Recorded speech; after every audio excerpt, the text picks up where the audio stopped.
ঠিক আছে, everything okay. আচ্ছা, হ্যালো এভরিওয়ান, আসসালামু আলাইকুম। লট স্কুলের পক্ষ থেকে আপনাদের সবাইকে জানাচ্ছি স্বাগতম।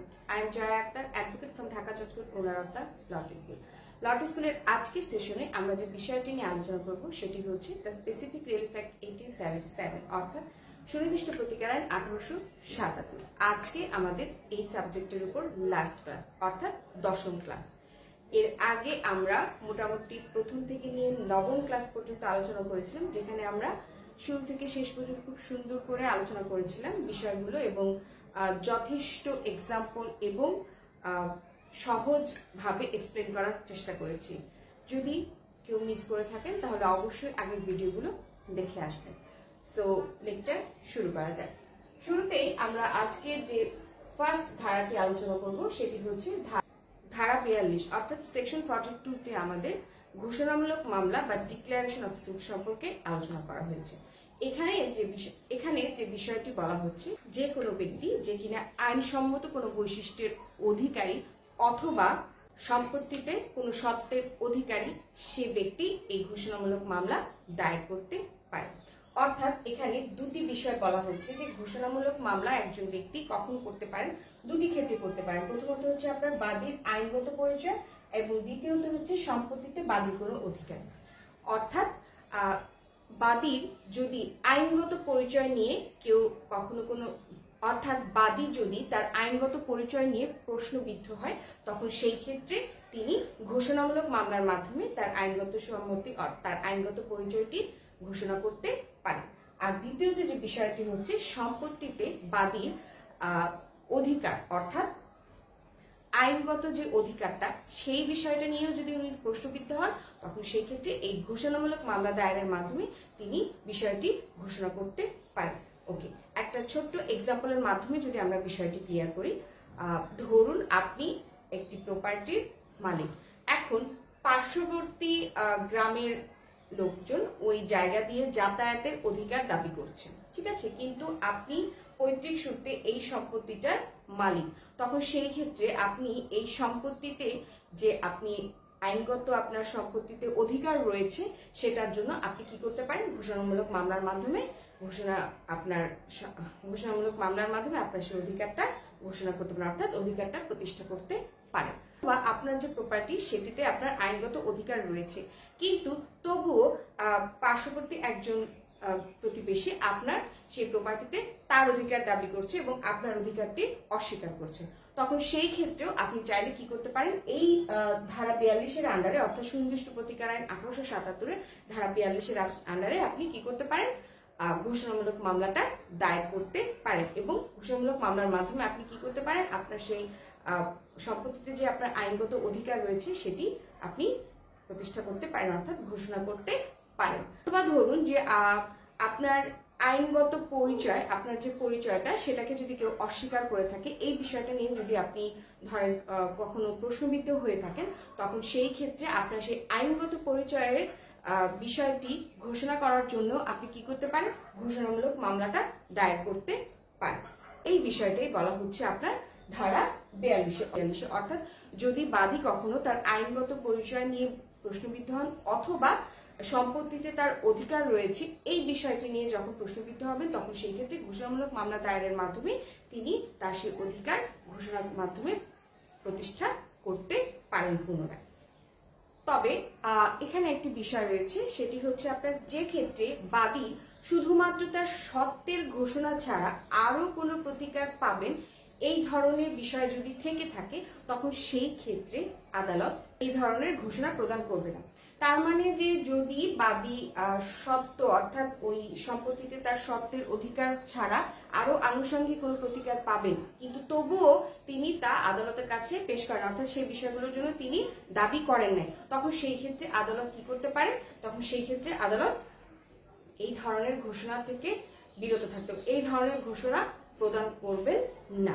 তার মানে সোজা কথা হচ্ছে আপনার সত্য ঘোষণা ছাড়াও বাদী যদি আনুষঙ্গিক কোনো প্রতিকার পাবেন, কিন্তু তবুও তিনি আদালতে সেটি দাবি করেননি এবং আদালতে যদি সেটি প্রমাণিত হয়, তখন সেক্ষেত্রে আদালত এই ধরনের ঘোষণা দিবেন না। এই বিষয়টি এখানে বলা হচ্ছে।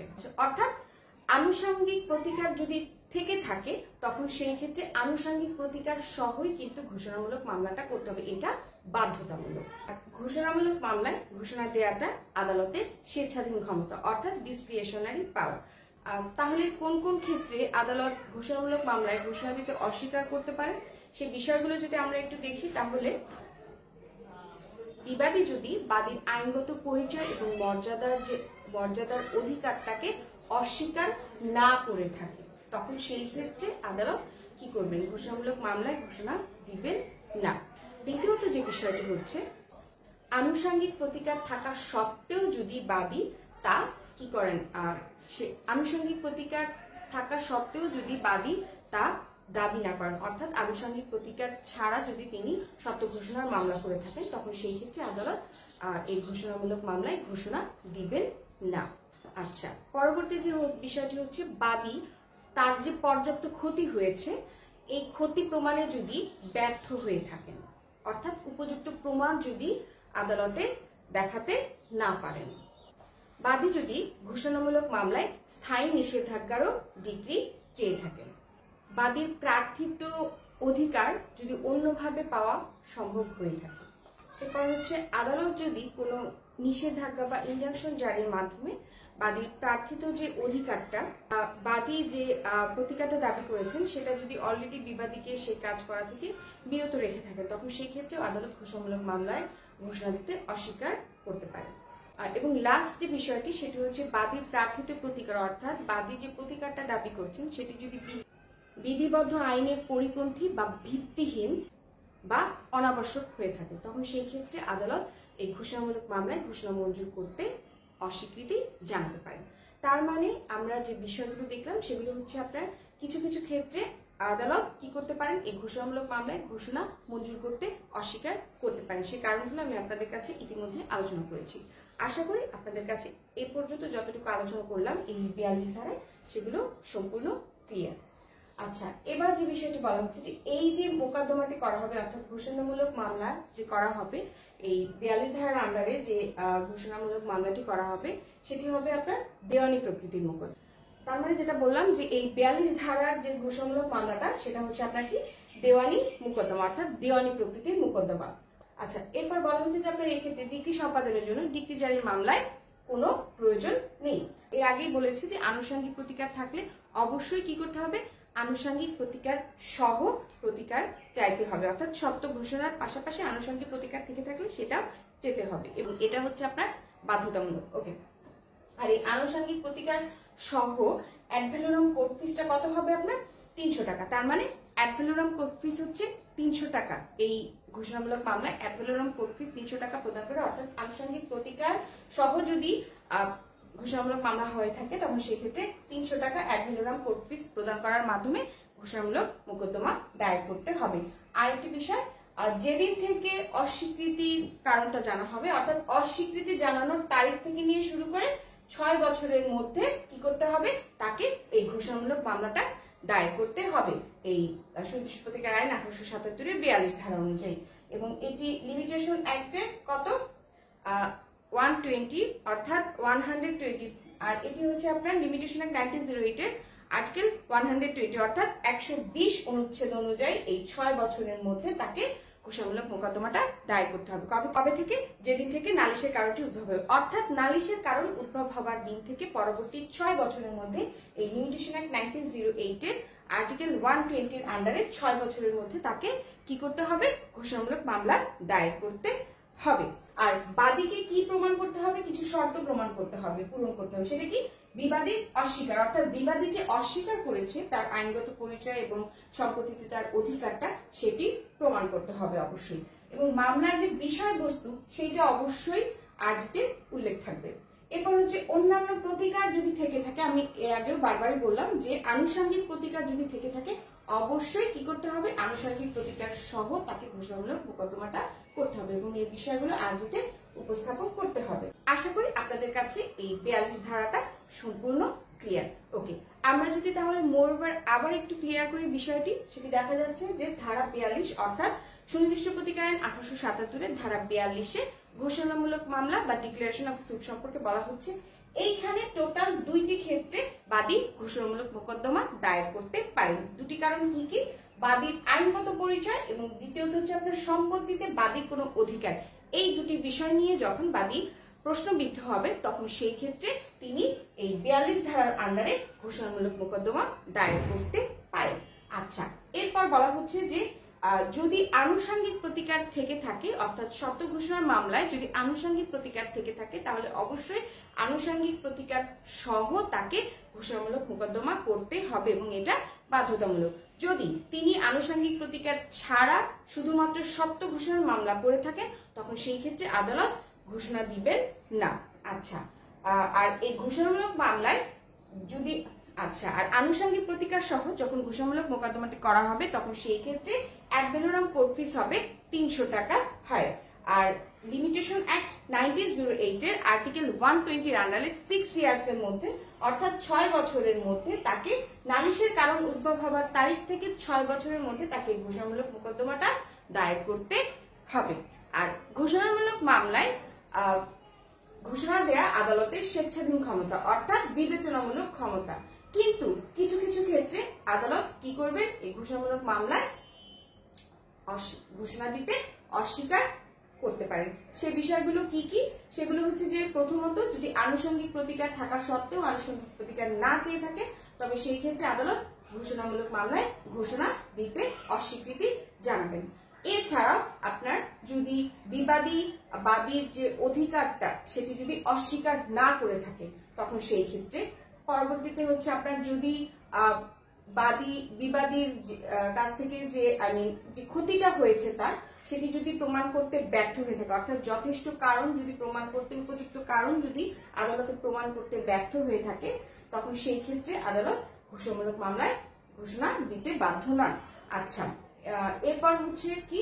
যদি বাদীর যে প্রার্থিত প্রতিকারটি সেই প্রতিকারটি যদি আপনার মনে করেন যে আইনের পরিপন্থী হয়ে থাকে অথবা আপনার ভিত্তিহীন হয়ে থাকে বা অনাবশ্যক হয়ে থাকে তখন সেই ক্ষেত্রেও আদালত ঘোষণামূলক মামলায় ঘোষণা দিতে অস্বীকৃতি জানাতে পারেন। আচ্ছা, আদালত কোনো ইনজাংশন বা নিষেধাজ্ঞা জারির মাধ্যমে বাদীর যে প্রার্থিত প্রতিকারটি সেটি যদি বাদী যে প্রতিকারটি দাবি করেছে সেটি যদি বিবাদীকে করতে বিরত করে থাকেন অলরেডি তখন সেই ক্ষেত্রে আচ্ছা লাস্টলি যে বিষয়টি বলবো, বাদীর এই প্রার্থিত প্রতিকারটি অন্যভাবে দেওয়া সম্ভব, তখন এই সব কারণে আপনার কি হবে? আদালত ঘোষণামূলক মামলায় ঘোষণা দিতে অস্বীকৃতি জানাতে পারেন। তার মানে মোরওভার কেউ যদি অর্থাৎ বাদী যদি ঘোষণামূলক মামলার মাধ্যমে প্রতিকার পেতে চায় তখন সেই ক্ষেত্রে তাকে অবশ্যই কিছু বিষয় প্রমাণ করতে হবে। সেটি কি? বাদী অস্বীকার, অর্থাৎ বিবাদীর অস্বীকার, অর্থাৎ বিবাদী যে তার আইনগত অধিকার বা আপনার আইনগত পরিচয় বা আপনার সম্পত্তিতে তার যে অধিকারটা আইনগত সেটি যদি অস্বীকার করে থাকেন তবে অবশ্যই সেটি প্রমাণ করতে হবে। মামলার বিষয়বস্তুটা কি সেটা তাকে উল্লেখ করতে হবে। এন্ড দ্বিতীয় লাস্টলি হচ্ছে আপনার অন্যান্য প্রতিকার যদি থেকে থাকে তাহলে অবশ্যই সেই প্রতিকার দাবি করতে হবে। এই বিষয়গুলোই বলা হচ্ছে আপনার কি? ধারা 42। আশা করি আপনাদের কাছে ধারা 42 অর্থাৎ ঘোষণামূলক মামলার বিষয়টি সম্পূর্ণ ক্লিয়ার। আচ্ছা, ধারা 43 যে বিষয়টি বলা হচ্ছে আপনার ঘোষণার ফলাফল অর্থাৎ ডিক্লারেশন অর্থাৎ এফেক্টস অফ ডিক্লারেশন। তার মানে এই যে ঘোষণামূলক মামলার মাধ্যমে যে ঘোষণামূলক ডিক্রিটা প্রদান করা হবে সেটি কাদের উপর বাধ্যকর হবে বা কাদের উপর বাধ্যকর হবে না, এটা বলা হচ্ছে শুধুমাত্র মামলার পক্ষগণ বা তাদের মাধ্যমে যে দাবিদার ব্যক্তিগণ তাদের উপরই এই ঘোষণামূলক ডিক্রিটা কি হবে? বাধ্যকর হবে। তৃতীয় কোনো পক্ষের উপর এই ঘোষণামূলক ডিক্রিটা বাধ্যকর হবে না। এই বিষয়টি বলা হচ্ছে আপনার ধারা 43। আচ্ছা, আরেকটি বিষয় হচ্ছে আপনার সেটি কি? ধরুন যে ক্ষেত্রে পক্ষগণের মধ্যে কোনো ধরেন কোনো পক্ষগণের মধ্যে কোনো ট্রাস্টি রয়েছে, ঠিক আছে, তখন সেই ক্ষেত্রে ওই ঘোষণামূলক ডিক্রি প্রদানের যে তারিখটা সেই তারিখ পর্যন্ত যদি মনে করেন যে সে ট্রাস্টি বেঁচে থাকে অর্থাৎ জীবিত থাকেন তখন সেই ক্ষেত্রে সে যাদের জন্য মনে করেন ট্রাস্টিটা হলো তার উপর আপনার কি এই ঘোষণামূলক ডিক্রিটা বাধ্যকর হবে। এই 3 ধরনের বিষয় ছাড়া 3 ধরনের ব্যক্তি ছাড়া বাকি তৃতীয় কোনো পক্ষের উপর এই ঘোষণামূলক ডিক্রিটা কি বাধ্যকর নয়। আশা করি আপনাদের কাছে এই ঘোষণামূলক মামলা এবং ঘোষণার যে ফলাফল সেই বিষয়গুলো একদম ক্লিয়ার, অর্থাৎ ধারা 42 এবং ধারা 43 আপনাদের কাছে ক্লিয়ার। আচ্ছা, এবার যে বিষয়টি দেখবো সেটি হচ্ছে ধারা 44। ধারা 44-এ বলা হচ্ছে আপনার অ্যাপয়েন্টমেন্ট অফ রিসিভার অর্থাৎ রিসিভার নিয়োগ। আচ্ছা, রিসিভার জিনিসটা কি? রিসিভার হচ্ছে আপনার আদালত কর্তৃক নিযুক্ত একজন ব্যক্তি যিনি কিনা কোনো পক্ষই নন, অর্থাৎ আদালত যখন উপযুক্ত মনে করবেন যে বিচারাধীন থাকা অবস্থায় অর্থাৎ মামলা চলাকালীন অবস্থায় আদালত যখন উপযুক্ত মনে করবেন যে একজন রিসিভার নিয়োগ করা প্রয়োজন সম্পত্তি দেখাশোনা করার জন্য, তখন সেই ক্ষেত্রে আদালত একজন ব্যক্তি নিয়োগ করতে পারেন।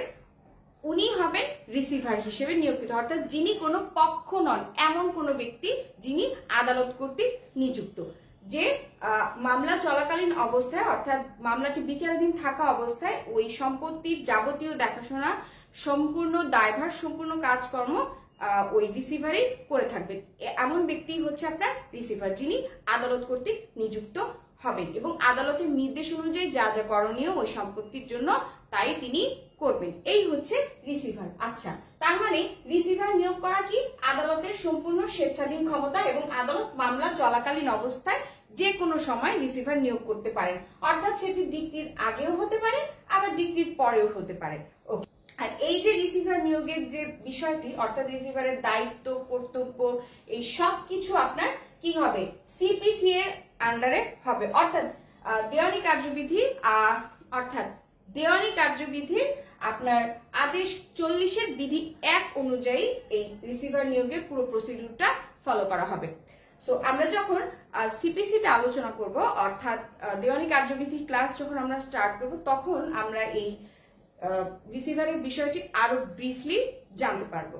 আচ্ছা, আরেকটি বিষয় হচ্ছে আপনার সম্পত্তিটা যদি সরকারি রাজস্ব দানকারী ভূ সম্পত্তি হয়ে থাকে তখন সেই ক্ষেত্রে আদালত যদি উপযুক্ত মনে করে থাকেন তখন ওই সম্পত্তি দেখাশোনা করার জন্য একজন কালেক্টর নিয়োগ করতে পারেন রিসিভার হিসেবে।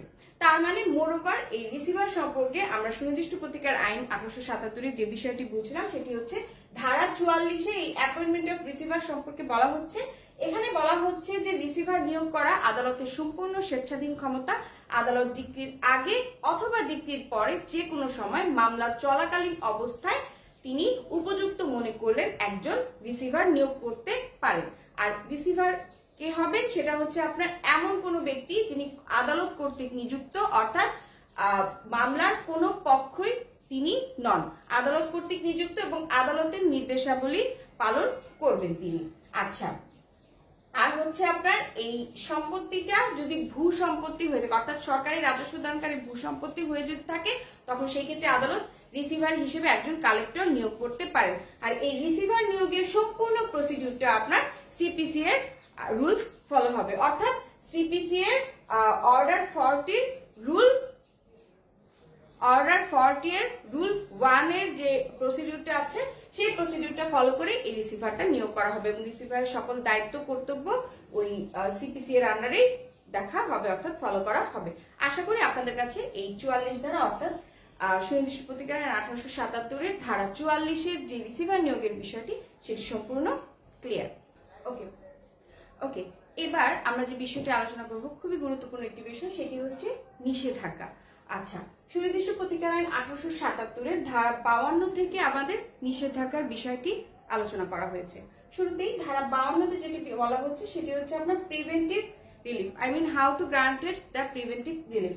ওকে, অর্থাৎ নিরোধকমূলক প্রতিকার। নিরোধকমূলক প্রতিকার হচ্ছে আদালত সাধারণত 2 ভাবে কি করতে পারে, নিরোধকমূলক প্রতিকারটি দিয়ে থাকেন। বিষয়টি হচ্ছে আপনার এমন কোনো কাজ যেই কাজ করতে কোনো ব্যক্তি বা প্রতিষ্ঠান আইনগতভাবে বাধ্য নয়, তাকে সেই কাজ করা থেকে বিরত থাকার জন্য যেই আদেশ প্রদান করা হয় সেটাই হচ্ছে আপনার নিষেধাজ্ঞা, অথবা যেই কাজ করতে সে বাধ্য সেই কাজ করতে তাকে আদেশ প্রদান করা, এটাই হচ্ছে আপনার কি নিরোধকমূলক প্রতিকার অর্থাৎ নিষেধাজ্ঞা। তার মানে নিষেধাজ্ঞা আমাদের 2 রকমই হতে পারে, একটা হচ্ছে হ্যাঁ সূচক আর একটা হচ্ছে না সূচক।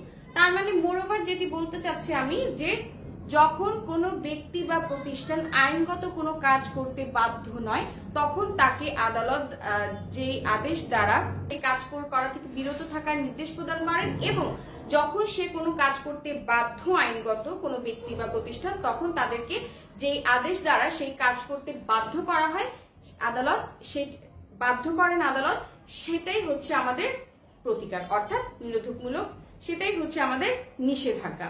আচ্ছা, এই নিষেধাজ্ঞার বিষয়ে আমরা যদি একটু ভালো মতো ক্লিয়ার হই, তাহলে দেখা যাচ্ছে যে আদালত দুই ধরনের প্রতিকার দিয়ে থাকেন সাধারণত। একটি হচ্ছে আপনার স্থায়ী নিষেধাজ্ঞা, আর একটি হচ্ছে অস্থায়ী নিষেধাজ্ঞা। এই স্থায়ী নিষেধাজ্ঞা আবার দুই ভাবে দেওয়া হয়ে থাকে। একটি হচ্ছে আপনার চিরস্থায়ী নিষেধাজ্ঞা, আর একটি হচ্ছে বাধ্যতামূলক নিষেধাজ্ঞা।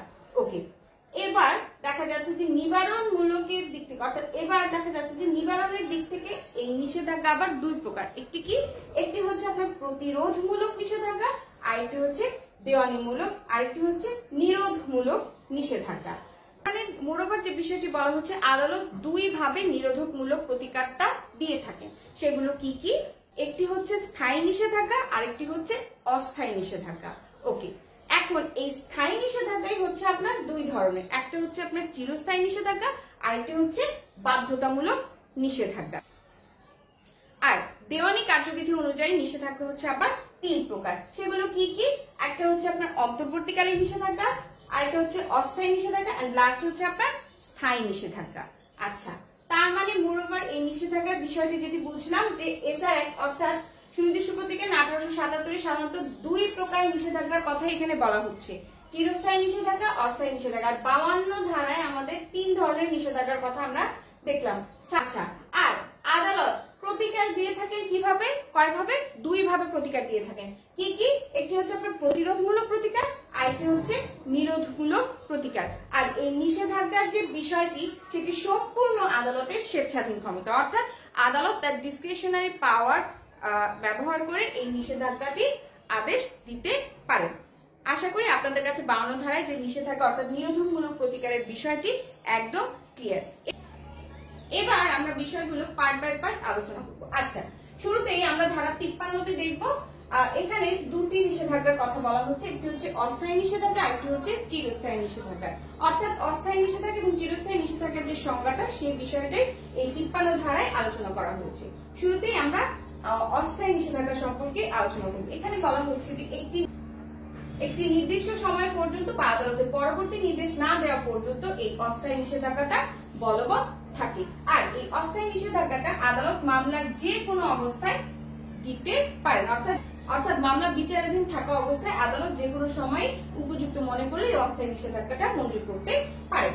আচ্ছা, আর এই ক্ষেত্রে আপনার এই অস্থায়ী নিষেধাজ্ঞার যে পুরো প্রসিডিউরটা, এই ক্ষেত্রে আমাদের সিপিসি এর অর্ডার 39টা ফলো করা হয়। আচ্ছা, মানে এই যে অস্থায়ী নিষেধাজ্ঞার বিষয়টি আমি আলোচনা করছি, এখানে যে প্রসিডিউর গুলো ফলো করা হবে সেটা সম্পূর্ণই হচ্ছে আপনার কি, সিপিসি অর্থাৎ দেওয়ানি কার্যবিধির আদেশ 39-এর যে প্রসিডিউর গুলো, রুলস গুলো, সেগুলো এখানে ফলো করা হবে। তার মানে আমরা যখন দেওয়ানি কার্যবিধি আলোচনা করব ক্লাসে, দেওয়ানি কার্যবিধির বিষয়গুলো আলোচনা করব ক্লাসে, তখন আমাদের কাছে এই চিরস্থায়ী অস্থায়ী নিষেধাজ্ঞার বিষয়টি আরো ভালো মতো ক্লিয়ার হবে।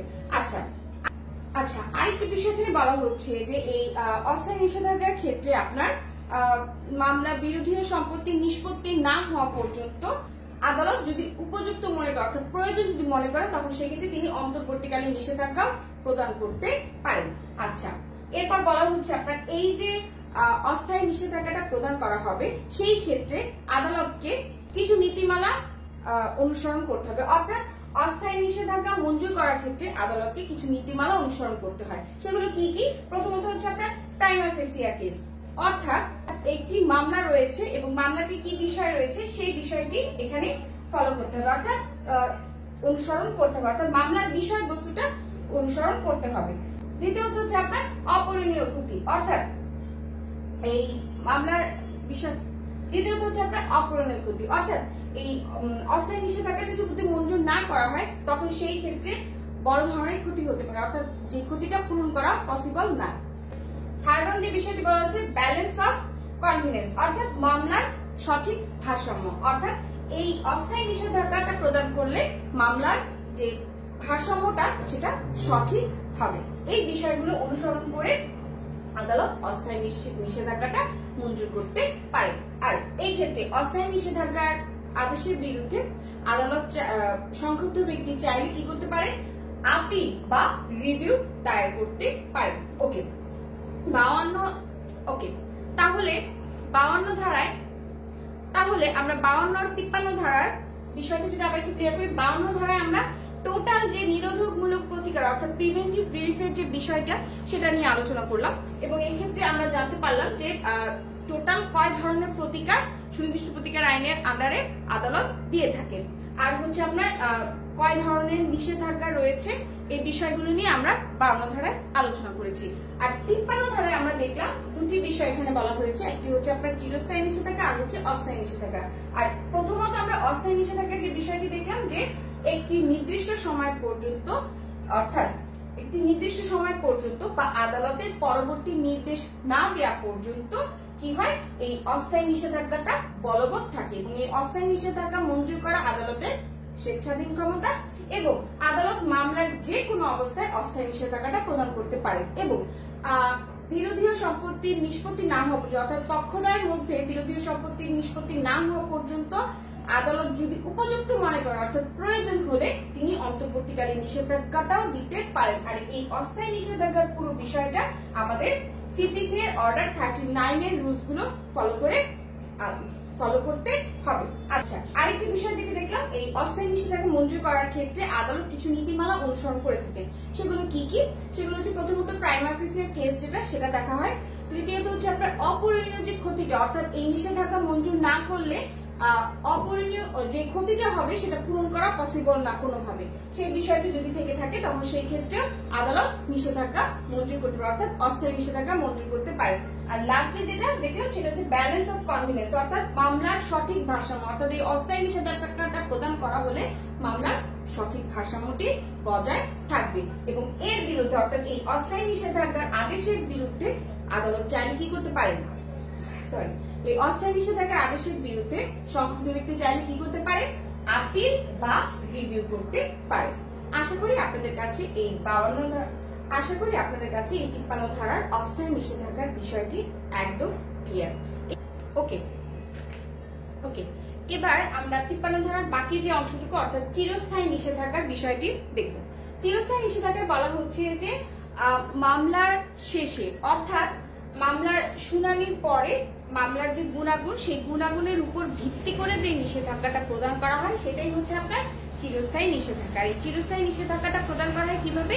ডিক্রির মাধ্যমে। তার মানে এই চিরস্থায়ী নিষেধাজ্ঞার মূল বিষয়টা হচ্ছে বিবাদীকে চিরস্থায়ী ভাবে এমন একটি নিষেধাজ্ঞা প্রদান করা অর্থাৎ এমন একটি কাজ করা থেকে বিরত থাকার নির্দেশ প্রদান করে আদালত যা কিনা বাদীর অধিকারের বিপরীতে হতে পারে। ওকে, এবার আমরা যে বিষয়টি দেখব।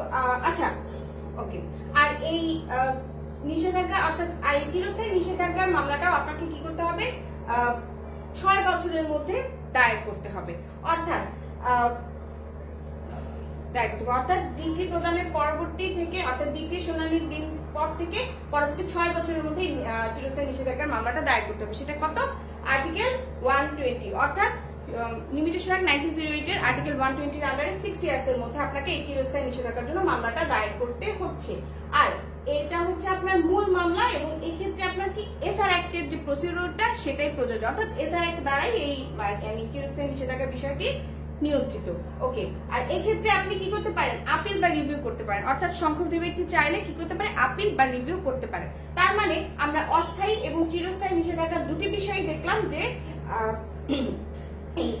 আদেশ বা ডিগ্রির বিরুদ্ধে কি করতে পারে, দুটি বিষয় দেখলাম যে সংক্ষুব্ধ ব্যক্তি চাইলে এই চিরস্থায়ী নিষেধাজ্ঞা বা অস্থায়ী নিষেধাজ্ঞার আদেশের বিরুদ্ধে কি করতে পারে আপিল বা রিভিউ দায়ের করতে পারে। অস্থায়ী নিষেধাজ্ঞার বিষয়টি হচ্ছে আপনার কি দেওয়ানি কার্যবিধি অর্থাৎ সিপিসি দ্বারা নিয়ন্ত্রিত, সিপিসি এর আদেশ 39 দ্বারা নিয়ন্ত্রিত। আর এটা হচ্ছে আপনার অর্থাৎ চিরস্থায়ী নিষেধাজ্ঞার বিষয়টা হচ্ছে আপনার মূল মোকদ্দমা যেটা কিনা এসআর অ্যাক্ট দ্বারা নিয়ন্ত্রিত অর্থাৎ সুনির্দিষ্ট প্রতিকার আইন দ্বারাই নিয়ন্ত্রিত এবং দুটো ক্ষেত্রেই আপনার কি 6 বছরের মধ্যেই কিন্তু আপনাকে মামলাটা দায়ের করতে হচ্ছে। আশা করি বিষয়টি আপনাদের কাছে ক্লিয়ার এবং এই জায়গাটা মনে রাখা আপনাদের জন্য সহজ হবে যে নিষেধাজ্ঞার বিষয়গুলো 6 বছরের মধ্যে করতে হবে। ইভেন শুধু যে চিরস্থায়ী এবং অস্থায়ী নিষেধাজ্ঞা তা না, বাধ্যতামূলক নিষেধাজ্ঞাও কিন্তু আপনার কি 6 বছরের মধ্যেই মামলাটা দায়ের করতে। তার মানে নিষেধাজ্ঞা রিলেটেড যতগুলো মামলা রয়েছে তার মানে নিষেধাজ্ঞার বিষয়টা অর্থাৎ নিষেধাজ্ঞার মামলাগুলো কি করতে হবে 6 বছরের মধ্যেই দায়ের করতে হবে। ওকে, 6 বছরের মধ্যেই দায়ের করতে হবে। আর হচ্ছে আপনার চিরস্থায়ী এবং অস্থায়ী নিষেধাজ্ঞা দুটো ক্ষেত্রে আপিল বা রিভিউ দায়ের করতে পারে সংশ্লিষ্ট ব্যক্তি। ওকে, এবার আমরা চলে যাচ্ছি ধারা 54 তে। ধারা 54 তে যে বিষয়টি বলা হচ্ছে সেটি হচ্ছে এই যে এতক্ষণ আমি চিরস্থায়ী নিষেধাজ্ঞাটি আলোচনা করলাম, এই চিরস্থায়ী নিষেধাজ্ঞার ক্ষেত্রে আদালত কোন কোন ক্ষেত্রে চিরস্থায়ী নিষেধাজ্ঞাটি মঞ্জুর করতে পারে এই বিষয়টি বলা হচ্ছে ধারা 54-তে। ধারা 54-তে আমাদের 5টি গ্রাউন্ডের কথা বলা হচ্ছে, যে এই 5টি ক্ষেত্রে কি করতে পারে আদালত চিরস্থায়ী নিষেধাজ্ঞাটি মঞ্জুর করতে পারে, অর্থাৎ চিরস্থায়ী নিষেধাজ্ঞার আদেশ প্রদান করতে পারে। সেই 5টি গ্রাউন্ড কি কি? প্রথমত হচ্ছে বিবাদী বাদীর সম্পত্তির জিম্মাদার যদি হয়ে থাকেন, অর্থাৎ আদালত যদি দেখেন যে বিবাদী বাদীর সম্পত্তির জিম্মাদার হয়ে আছেন, তখন সেই ক্ষেত্রে চিরস্থায়ী নিষেধাজ্ঞা মঞ্জুর করতে পারেন। দ্বিতীয়ত হচ্ছে আপনার ক্ষতি নির্ধারণের কোনো মানদণ্ড নেই, অর্থাৎ চিরস্থায়ী নিষেধাজ্ঞা না প্রদান করলে যে ক্ষতিটা হবে সেটা নির্ধারণের কোনো মানদণ্ড নেই, অর্থাৎ অপূরণীয় ক্ষতি হয়ে যাবে। তৃতীয়ত হচ্ছে আপনার আর্থিক ক্ষতিপূরণ দ্বারা প্রতিকার সম্ভব নয়, অর্থাৎ যে ক্ষতিটা হবে সেটা আর্থিক ক্ষতিপূরণ দ্বারা প্রতিকার দেওয়া সম্ভব না। আর চতুর্থ হচ্ছে আপনার আর্থিক ক্ষতি মানে ক্ষতিপূরণ, কোনো ধরনের কোনো ক্ষতিপূরণ পাওয়ার কোনো সম্ভাবনাই নাই। এন্ড লাস্ট যে বিষয়টি হচ্ছে আপনার বিচারিক কার্যধারার বহুত্ব নিবারণের জন্য। এই 5টি ক্ষেত্রে আদালত কি করতে পারে? চিরস্থায়ী নিষেধাজ্ঞাটা মঞ্জুরের আদেশ দিতে পারে। ওকে, আশা করি আপনাদের কাছে 53 এবং 54 ধারাটা বিষয়টা একদম ক্লিয়ার। এখন আমরা চলে যাব ধারা 55-তে। ধারা 55-তে বলা হচ্ছে আপনার বাধ্যতামূলক নিষেধাজ্ঞা, অর্থাৎ কোন একটি বাধ্যবাধকতা রোধ করার জন্য আদালত যে নির্দেশ প্রদান করে থাকে সেটাই হচ্ছে আপনার বাধ্যতামূলক নিষেধাজ্ঞা। বিষয়টি কি একটা এক্সাম্পলের মাধ্যমে ক্লিয়ার করা যায়। ধরুন আপনি একটি বাড়ির মালিক এবং আপনি যে বাড়িটি করেছেন তার পার্শ্ববর্তী প্রতিবেশী অর্থাৎ পাশের বাড়ির লোক কি করলো, এমন ভাবে বাড়িটি করেছে যে ছাদটা, সেই ছাদটা আপনার বাড়ির একদম দেয়াল ঘেঁষে করা হয়েছে, এতে আপনার ক্ষতি হচ্ছে, অর্থাৎ আপনি প্রবলেম ফেস করছেন। তখন সেই ক্ষেত্রে আপনি কি করতে পারেন? আদালতের কাছে এই মর্মে আপনি বাধ্যতামূলক নিষেধাজ্ঞার জন্য মামলা দায়ের করতে পারেন যে যাতে ছাদটা ভেঙে দেওয়া হয়, ঠিক আছে? তখন সেই ক্ষেত্রে আদালত যদি উপযুক্ত মনে করেন এবং উপযুক্ত কারণ দেখেন, তখন সেই ক্ষেত্রে যে নিষেধাজ্ঞাটা প্রদান করবেন বিবাদীকে সেটাই হচ্ছে আপনার বাধ্যতামূলক নিষেধাজ্ঞা। তার মানে এই নিষেধাজ্ঞা দেওয়ার মূল উদ্দেশ্য হচ্ছে আপনার নালিশি সম্পত্তি পূর্বের অবস্থায় ফিরিয়ে আনা, অর্থাৎ এই নিষেধাজ্ঞা প্রদানের মাধ্যমে যে নালিশ অর্থাৎ যেই সম্পত্তিটা নিয়ে নালিশ উদ্ভব হয়েছে, নালিশের কারণ উদ্ভব হয়েছে, সেই নালিশের সম্পত্তিটা পূর্বের অবস্থায় ফিরিয়ে আনা হবে, অর্থাৎ বাদীর অধিকার ভঙ্গের ফলে এই অধিকারটা এই নিষেধাজ্ঞাটা সৃষ্টি হয়। ওকে, তার মানে সোজা হিসাব হচ্ছে বিবাদীকে এমন একটি নির্দিষ্ট কাজ করার নির্দেশ দেন আদালত যেটা নাকি বাদীর অধিকারের ভঙ্গের ফলে সৃষ্টি হয়েছে, এবং এই বাধ্যতামূলক নিষেধাজ্ঞা প্রদানের মূল উদ্দেশ্য হচ্ছে নালিশীয় যে সম্পত্তিটা অর্থাৎ নারী বিরোধীয় যে সম্পত্তিটা, সেই সম্পত্তিটা পূর্বের অবস্থায় ফিরিয়ে আনা। আর এক্ষেত্রেও আপনাকে কি করতে হবে? 6 ইয়ার্স এর মধ্যেই মামলাটা দায়ের করতে হবে, অর্থাৎ লিমিটেশন অ্যাক্ট 1908 এর আর্টিকেল 120 এর আন্ডারে আপনাকে 6 ইয়ার্স এর মধ্যে এই বাধ্যতামূলক নিষেধাজ্ঞার জন্য মামলাটি দায়ের করতে হচ্ছে, এবং এই ক্ষেত্রে সংক্ষুব্ধ ব্যক্তি শুধুমাত্র আপিল দায়ের করতে পারে। আশা করি আপনাদের কাছে এই 53, 54 এবং 55 ধারা একদম ক্লিয়ার, অর্থাৎ নিষেধাজ্ঞার যে মূল বিষয়গুলো আমি আলোচনা করলাম সেগুলো একদম ক্লিয়ার। তার মানে 52 ধারায় আমাদের নিরোধমূলক যে প্রতিকারটা সেটা কি সে সম্পর্কে আলোচনা করা হয়েছে। 53 ধারায় আমরা দেখলাম চিরস্থায়ী নিষেধাজ্ঞা এবং অস্থায়ী নিষেধাজ্ঞার যে বিষয়বস্তু সেগুলো। 54 ধারায় আমরা দেখলাম যে 5টি ক্ষেত্রে আদালত কি করতে পারে? চিরস্থায়ী নিষেধাজ্ঞাটা মঞ্জুর করতে পারে। 55 ধারায় আমরা দেখলাম যে বাধ্যতামূলক নিষেধাজ্ঞা বিষয়টি কি। ধারা 56-তে বলা হচ্ছে খুব ইম্পর্টেন্ট একটি বিষয়, সেটি হচ্ছে when injunction will be refused, অর্থাৎ কোন কোন ক্ষেত্রে আদালত চিরস্থায়ী নিষেধাজ্ঞার আদেশটি মঞ্জুর করবেন না, অর্থাৎ নিষেধাজ্ঞাটি মঞ্জুর করবেন না। সেটা হচ্ছে আপনার 11টি ক্ষেত্রে আদালত কি করবে? টোটাল 11টি ক্ষেত্রে আদালত নিষেধাজ্ঞা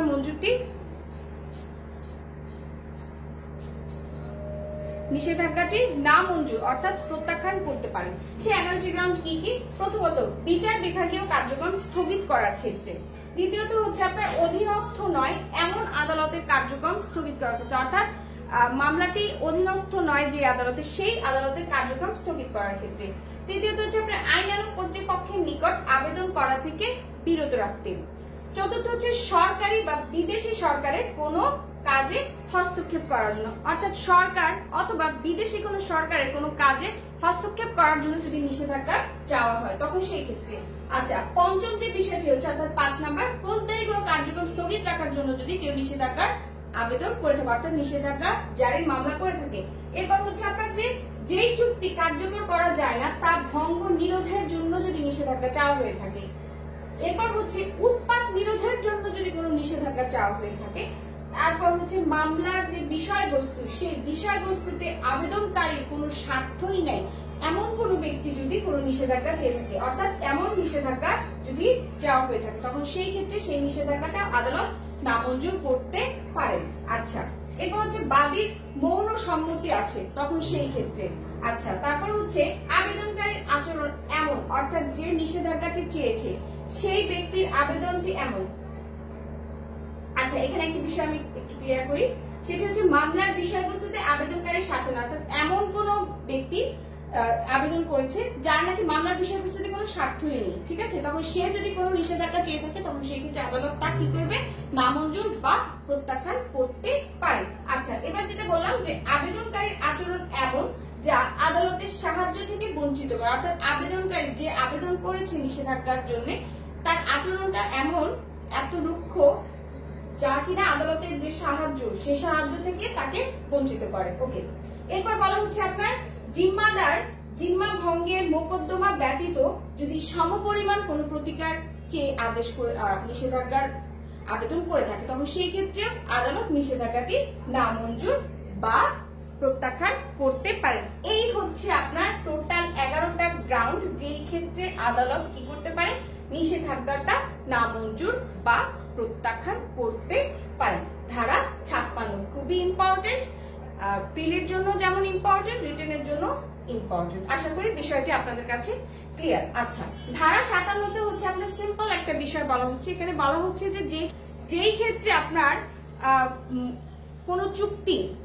ইতিবাচক অংশ সুনির্দিষ্টভাবে পালনের আদেশ দেওয়া যায় না সেই ক্ষেত্রে আদালত চাইলে কি করতে পারে, নেতিবাচক অংশের উপর নিষেধাজ্ঞার আদেশ দিতে পারে। অর্থাৎ তার মানে ধারা 57 যে বিষয়টা বলা হচ্ছে যে যেই ক্ষেত্রে কোন চুক্তির ইতিবাচক অংশটুকু সুনির্দিষ্ট ভাবে পালনের জন্য আদেশ দেওয়া যায় না সেই ক্ষেত্রে ওই অংশটার নেতিবাচক অংশ বাস্তবায়নের জন্য অবশ্যই কি করা যাবে, নিষেধাজ্ঞা দেওয়া যাবে। আচ্ছা, একটা এক্সাম্পলের মাধ্যমে বিষয়টি ক্লিয়ার করা যাবে। ধরুন আমরা কিন্তু ধারা 21 পড়ে এসেছি যে ব্যক্তিগত সংকল্পের উপর নির্ভর করে এই ধরনের কোন চুক্তি সুনির্দিষ্ট বাস্তবায়নের জন্য আদালত আদেশ দিবে না, অর্থাৎ সুনির্দিষ্ট বাস্তবায়নের জন্য কি করা যাবে না, আদালত সুনির্দিষ্ট বাস্তবায়নের আদেশ আদালত দিবে না। তো এইটারই আপনার বিষয়টা আপনার 57 ধারায় একটু ক্লিয়ারলি বলা হচ্ছে প্রতিকারের বিষয়টা। সেটা হচ্ছে যে আপনার ধরেন একজন শিল্পীকে আপনি আপনার অনুষ্ঠানে গান গাওয়ার জন্য কন্ট্রাক্ট করেছেন, তার সাথে চুক্তি করেছেন, কিন্তু সে হঠাৎ করে বলল যে সে আপনার অনুষ্ঠানে গান গাবে না, কিন্তু ওই একই দিনে একই সময়ে সে অন্য একটা অনুষ্ঠানে ঠিকই গান গাবে, ঠিক আছে, সেই মতে তাদের সাথে চুক্তিবদ্ধ হয়েছেন এবং আপনি এই বিষয়টি জানতে পেরেছেন এবং এই রিজনে আপনার অনুষ্ঠানে সে গান গাবে না। এখন আপনি তো তাকে, যেহেতু এটি তার ব্যক্তিগত সংকল্পের উপর নির্ভরশীল ধারা 21 অনুযায়ী, তো সেক্ষেত্রে আপনি তো তাকে আর বাধ্য করতে পারছেন না সুনির্দিষ্ট ভাবে তার দায়িত্ব পালনের জন্য, তাই না, অর্থাৎ সুনির্দিষ্ট ভাবে চুক্তিটি সম্পাদনের জন্য। তখন সেই ক্ষেত্রে আপনি কি পারেন, ধারা 57 অনুযায়ী আপনার যে প্রতিকারটা হতে পারে সেটা হচ্ছে আপনি ওই যে অনুষ্ঠানে সে গানটা গাবে, যে অনুষ্ঠানে গান গাওয়ার জন্য আপনার সাথে সে চুক্তিটা আর কি ক্যান্সেল করলো, সেই অনুষ্ঠানে যাতে সে গান না গেতে পারে, সেই অনুষ্ঠানে গান গাওয়া থেকে যাতে সে বিরত থাকতে পারে, সেটার জন্য আপনি আদালতের কাছে একটি নিষেধাজ্ঞা চেয়ে আবেদন করতে পারেন এবং আদালত যদি উপযুক্ত মনে করেন, যদি প্রয়োজন মনে করেন, গ্রাউন্ড যদি তার কাছে উপযুক্ত মনে হয়, তখন সেই ক্ষেত্রে আদালত সেই নিষেধাজ্ঞা মঞ্জুর করতে পারে। এই বিষয়টাই বলা হচ্ছে ধারা 57। আশা করি আপনাদের কাছে আজকের ক্লাসটি একদম ক্লিয়ার। সো এই ছিল আমাদের আজকের আলোচনা। আজকে আমরা সুনির্দিষ্ট প্রতিকার আইন 1877 সবগুলো ক্লাস অর্থাৎ সবগুলো সেকশন শেষ করলাম। লাস্ট ক্লাস ছিল আজকে আমাদের। আশা করি প্রথম থেকে নিয়ে 10ম ক্লাস অর্থাৎ 10 নম্বর ক্লাস পর্যন্ত কেউ যদি ভালো মতো একটু দেখেন, কোনো কিছু স্কিপ না করে ভিডিওগুলো যদি আপনি ভালোভাবে দেখেন, তাহলে আপনার জন্য সুনির্দিষ্ট প্রতিকার আইনটা একদম সহজ এবং ক্লিয়ার হয়ে যাবে এবং একটি ভালো প্রস্তুতি আপনি নিতে পারবেন। এরপর আমি যথেষ্ট সহজভাবে এক্সপ্লেন করার চেষ্টা করেছি এবং যতটুকু প্রয়োজন আপনাদেরকে জানানোর ততটুকুই আমি আপনাদের সাথে আলোচনা করেছি। তবুও যদি কারো কাছে মনে হয় যে না আপনি আরো এক্সট্রা পড়বেন, আমি এখানে মোটামুটি সব সেকশনই পড়িয়েছি, আর দুই একটা হয়তো আমি মিস্টেক করেছি অর্থাৎ ছেড়ে দিয়েছি, যেগুলো আমার কাছে ইম্পর্টেন্ট মনে হয়নি অর্থাৎ লেস ইম্পর্টেন্ট মনে হয়েছে। তবুও যদি কারো কাছে মনে হয় যে না এই সেকশনগুলো খুব ইম্পর্টেন্ট, মোস্ট ইম্পর্টেন্ট, পড়তেই হবে, তখন সেক্ষেত্রে অবশ্যই আপনারা পড়ে নেবেন এবং আমার লেকচার ভিডিও হোক, আমার নোটবুক হোক, অবশ্যই পাশে বেয়ার একটা রাখবেন। এটা আমি আমার প্রত্যেকটা ক্লাস লেকচারে বলি, অর্থাৎ প্রত্যেকটা সিলেবাস কমপ্লিট হওয়ার পর আমি বিষয়টি বলি। আশা করি বিষয়টির উপর আপনারা একটু বেশি করে জোর দিবেন। সো নেক্সট ক্লাসে আমরা এভিডেন্স অ্যাক্ট নিয়ে আলোচনা করব। সে পর্যন্ত ভালো থাকুন, সুস্থ থাকুন, আর লটি স্কুল ইউটিউব চ্যানেল এবং লটি স্কুল ফেসবুক পেজের সাথেই থাকুন। আর বার কাউন্সিলের প্রিলি নোটবুকটি সংগ্রহ করার জন্য আপনারা সরাসরি ইনবক্স করতে পারেন আমাকে, অথবা স্ক্রিনে দেওয়া নাম্বারে যোগাযোগ করতে পারেন। ধন্যবাদ সবাইকে।